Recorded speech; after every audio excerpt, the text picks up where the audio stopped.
Threshold for learning new skills is getting lower and lower. When your career stagnates, what should you do? Let's start with a case. Terence Shenofsky.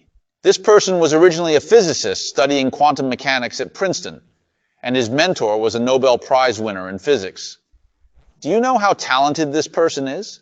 When they were taking a physics class at Princeton, they found that no one could do the test paper they were given. It was too difficult. The test paper was too difficult, so difficult that it was a bit embarrassing. What should they do?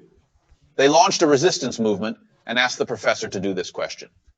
As a result, when the professors came to work on it, they found that none of them could do it.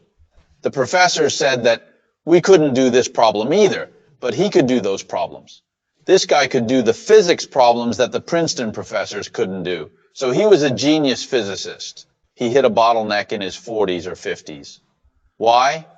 The only obstacle he encountered was money.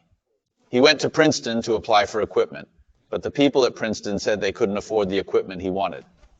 Quantum mechanics is a very expensive subject. The equipment used in quantum mechanics is worth hundreds of millions, and it takes hundreds of millions or even billions to build such equipment and conduct further research.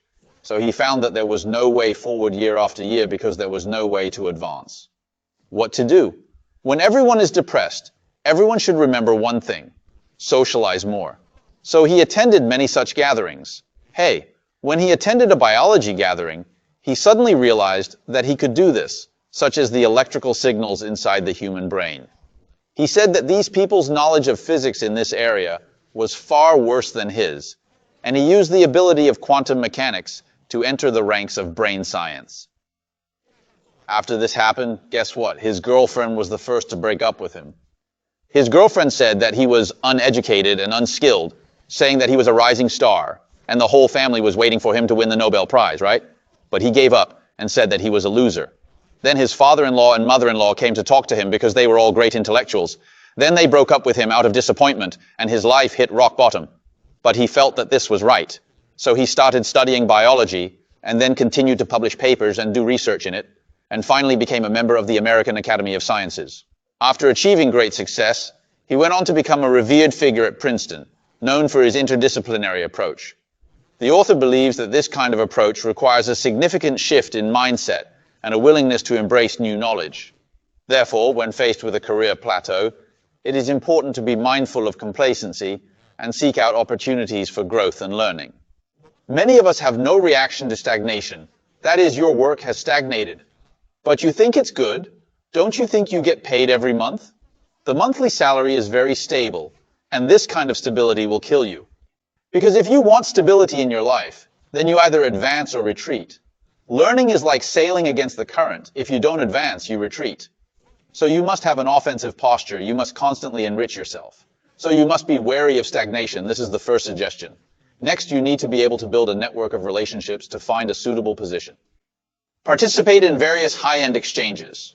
You said that law has nothing to do with me, but it's good to know a few lawyers, right? Medicine has nothing to do with me, so I should attend more doctors' gatherings and listen to their conversations. I especially like chatting with doctors, because their perspective is completely different from that of ordinary people. Another thing is to learn to selectively ignore. There are many opportunities, and although there are many exchanges, you can't do everything and think that everything is an opportunity. I want to learn this and that, but you still need to think carefully. And if you want to do well, you need to be humble and open-minded. Think of a theoretical physicist who goes into biology.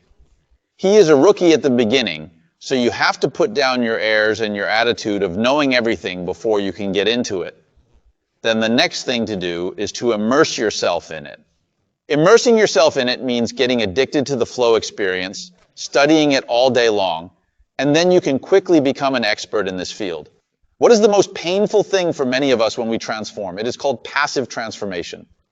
What is passive transformation? When you are in your 40s, the company fires you. You are stunned because you never thought you would be fired. You have not made any preparations at this time. You think your skills can support you for a lifetime, but they are gone. And you still think you are very stable because you have a stable job. It is important to plan ahead. How do you think about the next thing? Isn't this thing related to work? The next thing should be related to passion. People have to be passionate about life, and you have to have something you are happy to do. So don't wait until you can't do one thing before thinking about the next thing. At least you have to think about it, right? Then many opportunities come from sudden inspiration. Many people want to study where opportunities come from. Opportunities are actually what I said before, which is very complex. There is a general direction, and then you can socialize widely and find a lot of information.